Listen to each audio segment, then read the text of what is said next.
What's up mga guys? Kami nga pala ang Team Bereber.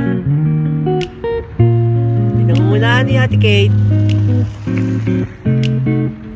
Mami, ako, at si Dylan. Tara sa Canada, lakbay tayo.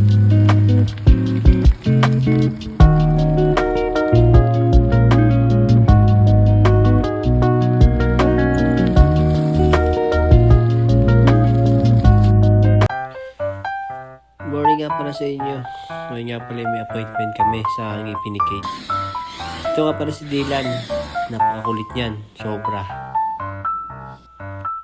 So ito nga pala. Palabas na nga tayo. So yan.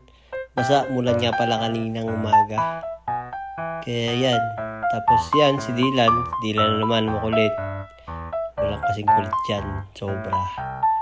Yan si Mami. Pinapatras ako kasi hindi daw siya makadaan. So yan, alam mo naman si Mami. So sundin natin yan. Kasi bus natin yan, syempre sundin natin. So yan na nga, napaga kami. Kaya dumaan muna kami sa instant content. Tingin ng bike. So yan na nga, pumunta namin sa school ni Kate para sunduin namin. So yan, pasok na kami.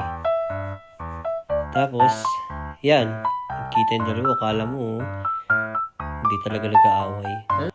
Yan, mamaya yan sa bahay parang aso't pusa. Yan, palabas na kami. Pauwi na kami. Punta na kaming dental para sa ngipin ni Kate. Kasi required kasi dito lahat ng mga bata. Lalo pag nag-i-school ka na. So, yan na nga. Punta namin sa clinic ni Kate. Ganda ng clinic ni Kate. Punta namin doon. Yan. Naghintay na kami, pinapasok si Kate doon kasi pipicturean yung ngipin niya para tingnan ng dentist. So yan, pakita ko sa inyo yung loob ng clinic. Tapos yan, tingnan nyo. Yun naman yung si kulit, si Dylan kulit. Walang kasing kulit. Tapos yan, bigla na lang pa ganyan-ganyan. Makulit siyang batang yan. Ako, sobra. Pero love na love namin yan. Sobra din. Yan, inip na siya. Hintay na ng ate niya. So yun. Yun, tinawag siya kami para tingnan yung ngipin ni Kate. So yan, tapos na.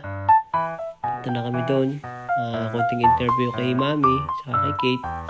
Para sa date uli. Para tingnan uli yung improvement sa ngipin ni Kate. So yan, ito yung kanila story. Yan, laboratory Kate. Yan ang ngipin ni Kate. Yan, pauwi na kami kasi tapos na. Pasok pa ako dyan kasi panggabi ako eh. Sumaglit lang ako dyan para sa ngipin ni Kate. Yan uli. Titingnan ko ulit si kulit na Dylan. Kasi sobrang kulit yan. Yan, naku. Padila-dila pa. So yan, na-drive na kami. Pauwi na kami. Ito nga pala yung downtown Sherbrooke. Yan. Pauwi na kami.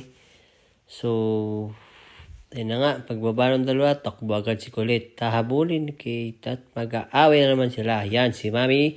Sa kanyang halaman. And goodbye. See you next vlog.